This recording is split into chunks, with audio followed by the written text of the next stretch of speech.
কষ্ট লাগতো, কি দুঃখ কম। এই ইফতারের লাইনে প্রায় 150 লোক ইফতারি করে, শেয়ানা শেয়ানা ছেলে পেলে দোকান আছে।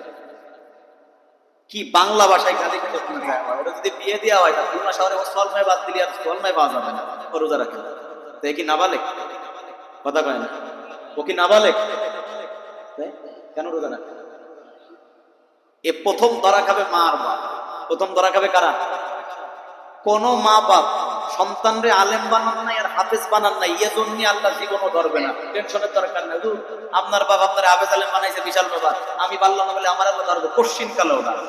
আপনার সন্তানের যদি আপনি ইঞ্জিনিয়ার না বানান, তাহলে আমি মসজিদের কাজের সময় আমি কারে পাবো?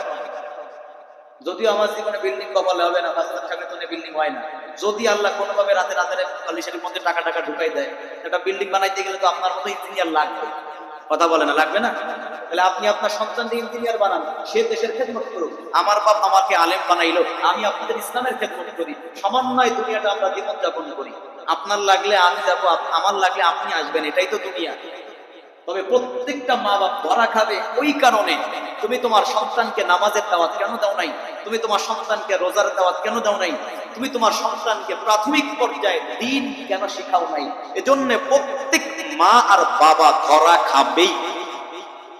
এ হিসাব না দিয়া দোস্ত জান্নাত তো সহজ না। মামু বাড়ির আমরা বিনা ছিলাম, বিশাল সহজ। আল্লাহর রহমান নামটাই বুঝলাম, আল্লাহর রহিম নামটাই বুঝলাম। রহমান মানে দয়ালু, রহিম মানে দয়ালু। আহ, কত সুন্দর নাম। আল্লাহ বলে এই নামের ভিতরেই একটু মাটি চালান দিয়ে খোঁজো, আমার একটা নাম আছে কহ্হার, আমার একটা নাম আছে জব্বার, কহ্হার। আমি কিয়ামতের ময়দানে এমন মেজাজ নিয়ে থাকবো, এমন রাগান্বিত অবস্থায় থাকবো, রাসূল আমার সামনে কথা বলবে না, তবে আমার পায়ে সিজদায় পড়ে থাকবে।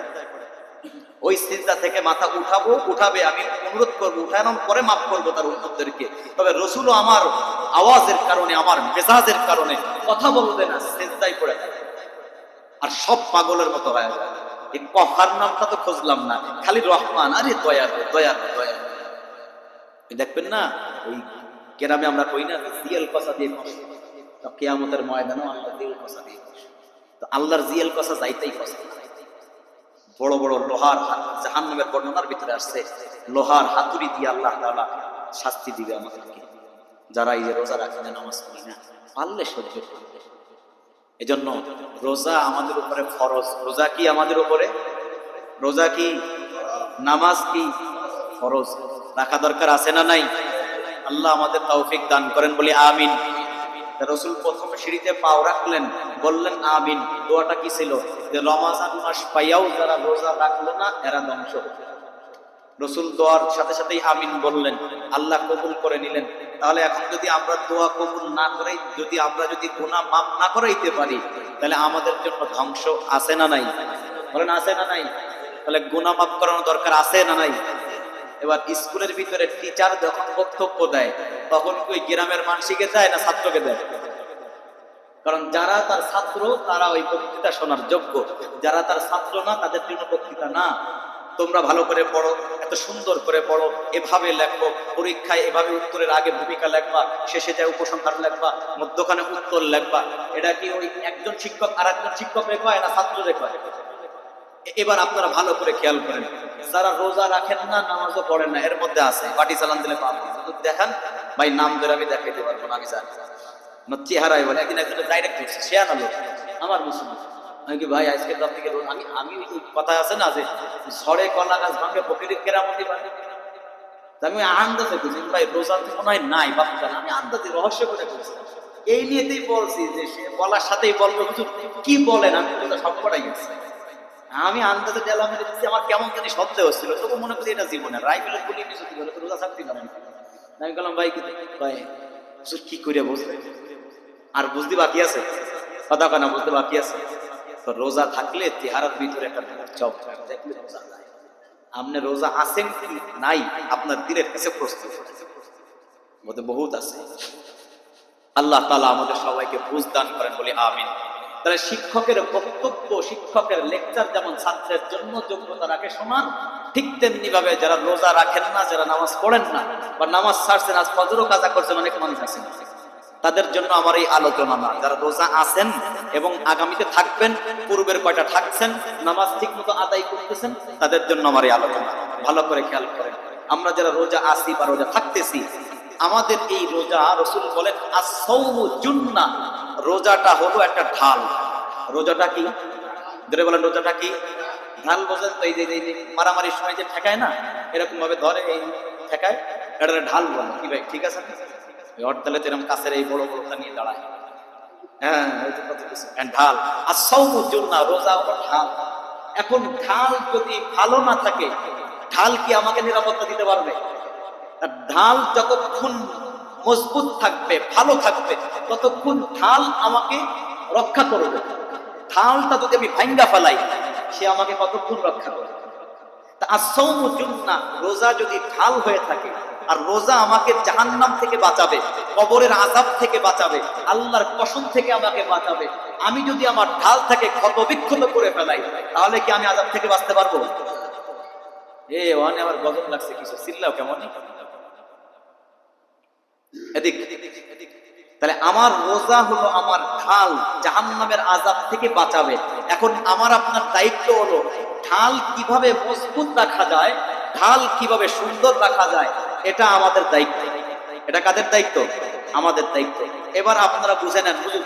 তাহলে আপনি আগে যে কইলেন রোজা যারা নাই তাদের জন্য এই ওয়াজ না, তাদের জন্য ওয়াজ। রোজার আগে থেকে পাই মতো ধৈর্য ধৈর্য করতে করতে আসছি, এরপরে যদি রোজা না থাকে আমার কিছু তার জানা হয়েছে, আমার কি?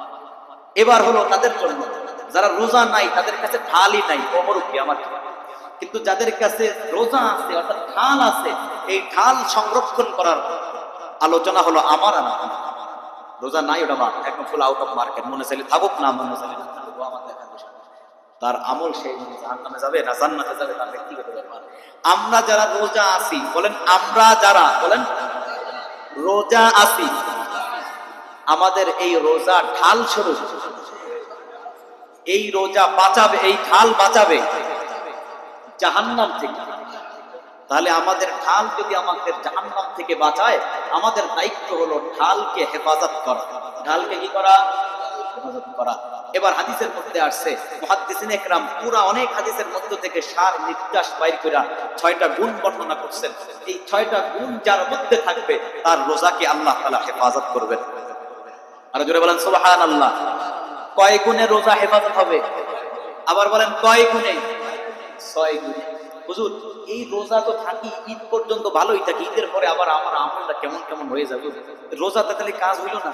আল্লাহ বললেন লাআল্লাকুম তাত্তাকুন, রোজা তোমার তাকওয়া অর্জনের মাস। তাহলে আমি তো রোজা থাকলাম 1 মাস, আমি পরের মাসে যেহেতু গুনাহ করলাম। দোস্ত, এই 6 গুণ না থাকার কারণে আমাদের রোজাটা এমন হালকা হয়ে গেল যে হালকা 7 রাতের পরে আর থাকে না। ঠিক না বে ঠিক? একদম সাধারণ একটা বুঝ দিয়া বোঝেন। আমি গত বছরে আলোচনাটা করেছিলাম। আমাদের এই মসজিদে ধরেন 8টা এসি লাগবে। কয়টা? 8টা। এখন জানলা দরজা সব মুয়াজ্জিন সাহেব আটকায় দিলেন, আটকায় দিয়া 8টা এসি চালাইলেন আধা ঘন্টা। কয় ঘন্টা? 8টা এসি আধা ঘন্টা চালানোর পরে হঠাৎ বিদ্যুৎ চলে গেল। চলে যাওয়ার পরে যদি এই জানালা দরজা যদি আটকা থাকে, আপনাদের থিওরি কি বলে? মিনিমাম আরো আধা ঘন্টা এই ঠান্ডা থাকবে কি থাকবে না? থাকাটাই স্বাভাবিক। এবার আসেন, 8টা এসি চলতেছে, চলার কারণে এদিক থেকে বাতাস ওদিক থেকে বাতাস, একটু ঠান্ডা পাওয়া যাচ্ছে ঠিক। তবে 8টা এসি চলাকালীন এই যে মোটামুটি ওই 2টা বাদে এই 6টা জানালা খোলা। এবার সাথে সাথে বিদ্যুৎ চলে গেল 1 ঘন্টা চলার পরে। এবার ওই এসির বাতাস চলে যাবে না থাকবে? বলেন চলে যাবে না থাকবে? তাহলে জানলা দরজা আটকায় এসি চালাইলে বিদ্যুৎ চলে গেলেও যদি আটকা থাকে কিছু সময় বাতাস পাওয়া যায়, জানালা দরজা খুলে এসি চালাইলে ওই সময় ঠান্ডা পাওয়া যায়, বিদ্যুৎ চলে গেলে বিন্দু পরিমাণ ঠান্ডাও লাগে না। ঠিক তেমনি ভাবে রমজান মাসে 6টা জানালা আছে, এই 6টা জানালাকে বন্ধ করে যদি কেউ রোজা রাখে, রোজার পাওয়ার তার আগামী বছর পর্যন্ত যায়। আর যদি 6টা জানালা খুলা যদি কেউ রোজা রাখে, ওই রমজান মাসটা কিছু বাতাস পায়, রমজান মাস চলে গেলে আবার ওই রোজার পাওয়ারের বাতাস সব চলে আসে। হুজুর 6টা জানালার নাম কি? 6টা গুণের নাম কি? 24 বাজে, 2 থেকে 2.5 মিনিটের ভিতরে ভালো করে বুঝে নেন। আমি তারাবি যারা এখানে প্রথম তারাবি যারা আদায় করছিলেন, আমি নামাজ শেষ করে তাদেরকে বলেছিলাম আবার মুখস্থ করার জন্য অনেক আওয়াজ, মাইকের আওয়াজ বহু দূরে যাইতেছে, মা বোনদের জন্য বলি এতক্ষণ যা আলোচনা করছি এটা যারা রোজা নাই তাদের জন্য নাই, যারা নামাজ পড়ে না তাদের জন্য না। ওদের আলোচনা বহুত করছি রমাদানের আগে সপ্তাহে, মানে মৌখিকভাবে পাইও বলছি, এরপরে না থাকলে জাহান্নামে যাক, আমারে তো আল্লাহ জান্নাতে দিতে পাঠায়নি। তো যারা রোজা আছেন তাদের জন্য আমার এই 6টা গুণ, এই 6টা গুণের 1 নম্বর গুণ আমি এখনই মুখস্থ করাবো, সবাই মুখস্থ করবেন, আগামী জুমা থেকে অন্য বিষয় আলোচনা। 6 গুণে 6টা খাসলাতে 6টা অভ্যাসে আমার রোজার জিম্মাদারি কে নিলেন? জোরে বলেন, কে নিলেন? 6 গুণ অর্জন করলে রোজার পাওয়ার বাড়বে না কমবে? বাড়বে না কমবে? তাই 6টা গুণ যারা রোজা আছে, যাদের কাছে ঢাল আছে, রোজাকে সংরক্ষণ করার নিয়তে শিখতে পারবো তো ইনশাআল্লাহ? শিখে থুইয়া দিবেন না আমল করার চেষ্টা করবেন? আমিও করি, আপনারাও করবেন তো ইনশাআল্লাহ? ইনশাআল্লাহ। 1 নম্বর গুণ চোখের হেফাজত। বলেন কিসের হেফাজত? আবার বলেন কিসের হেফাজত? 1 নম্বর গুণ চোখের হেফাজত করলে আমার রোজার হেফাজত কে করবেন?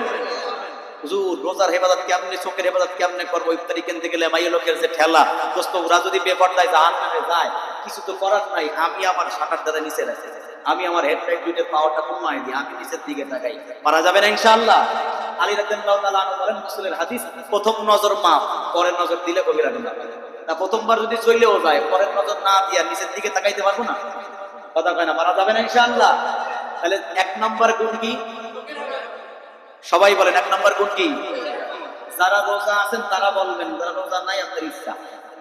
1 নম্বর গুণ চোখের হেফাজত করলে রোজা কে হেফাজত করবেন? খিদার টেনশন তো আর নাই এখন।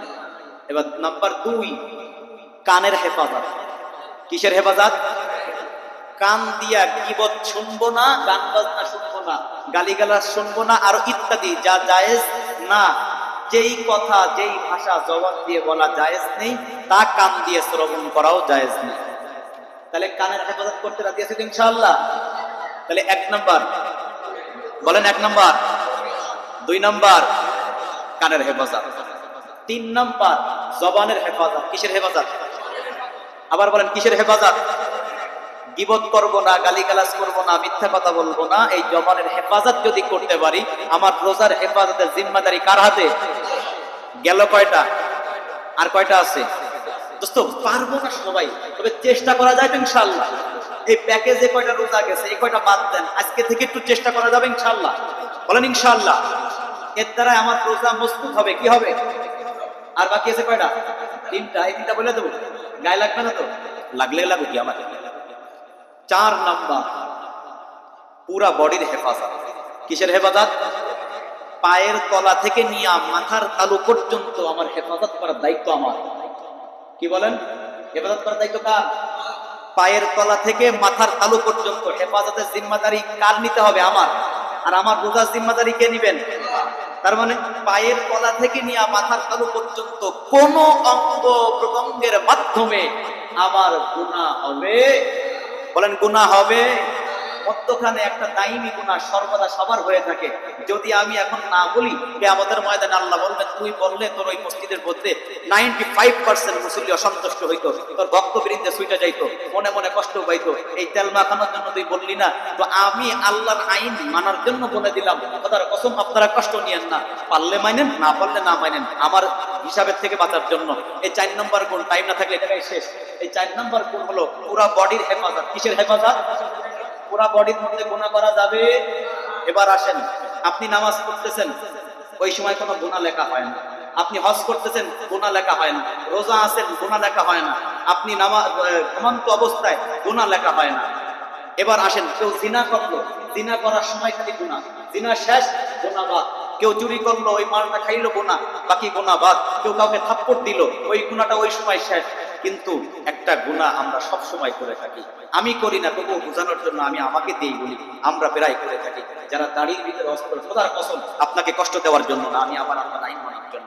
আমি কি আমাদের মাঝে ধরা খেতে পারবো? দোস্ত, আপনি আমার থেকে অসন্তুষ্ট হতে পারেন, আপনি আমাকে সালাম দিতেন 10 বার, একবারও দেওয়ার দরকার নাই। আমি চাই না আপনার মতো মুসল্লি আমার রক্ত খাটা। তবে যারা দাড়ির ভিতরে অস্ত্র লাগান, আপনি কাবা ঘরের ফরজে আসব পাথর চুমা খাচ্ছেন, এ পাশে গুনাহ মাফ হয়, ও পাশে গুনাহ লেখা হয়। নামাজে দাঁড়াই আছেন, চলমান গুনাহ লেখা হইতেছে। আপনি রোজা রাখতেছেন, গুনাহ লেখা হচ্ছে। সর্বদা আপনার জিন্দেগিতে চলমান, যেদিন থেকে নিয়ত করবেন দাড়ির মধ্যে অস্ত্র দিব না, ওই দিন থেকে গুনাহ লেখা বন্ধ।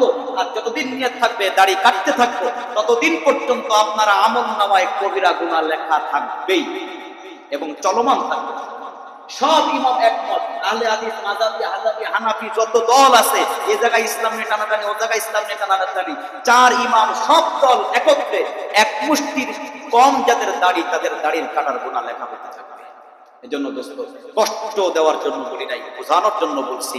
আল্লাহর রাস্তে বডির ভিতরে রমাদান মাসটা দাড়ির মধ্যে অস্ত্র দিয়া আপনার রোজাটাকে নষ্ট করিয়েন না। পারা যাবে ইনশাআল্লাহ? ইনশাআল্লাহ কোন আর না কোন আমি বলে দিলাম। 1 নাম্বার চোখের হেফাজত, 2 নাম্বার কানের হেফাজত, 3 নাম্বার জবানের হেফাজত, 4 নাম্বার পুরা বডির হেফাজত। পারা যাবে তো ইনশাআল্লাহ? বলেন ইনশাআল্লাহ। এই 6টার ব্যাখ্যা আগামী জুম্মায়। এবার 5ম নাম্বার, সাহারি ইফতারিতে হালাল খানা। সাহারি ইফতারিতে কি? সাহারি ইফতারিতে কি খানা? হালাল খানা। অর্থ উপার্জন হবে হালাল, খাবারটাও কিনবেন হালাল খাবার। পারা যাবে ইনশাআল্লাহ? 6 নম্বর গুণ হলো, আমি সারাদিন রোজা রেখে আল্লাহর কাছে কাঁদবো, আল্লাহ আমার রোজাটা কবুল করো। পারা যাবে ইনশাআল্লাহ? আল্লাহ মাফ করো। এই বিনয়ী হয়ে আল্লাহর কাছে দোয়া করা যাবে না? যাবে না ইনশাআল্লাহ? এবার 1 নাম্বার বলেন চোখের হেফাজত।